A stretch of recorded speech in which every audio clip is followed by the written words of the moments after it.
एकदा एक व्यक्ती देवाकडे रोज तक्रार करायचा की देवा, तू मला खूप कठीण माझं जीवन खूप कठीण आहे असं तो म्हणायचा. मग यावरती देव म्हणाले की तू काय कर, तुझ्या अडचणी एका पिशवीत भर.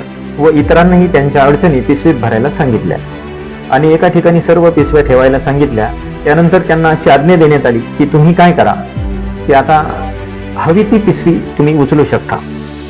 मग हा व्यक्ती सर्वत्र फिरला, पाहिलं, प्रत्येक पिशवी उचलून पाहत होता, पण त्याच्यापेक्षा ती जडच होती. आणि मग शेवटी त्याने स्वतःचीच पिशवी आपली उचलली आणि तो निघाला.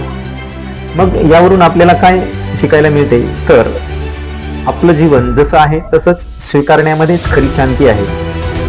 आणि अजून एक गोष्ट आपण इथे लक्षात ठेवायला पाहिजे की दुःख नसेल असं जीवन नसतं, पण ते समजून घेण्याची दृष्टी आपल्याकडे असायला पाहिजे.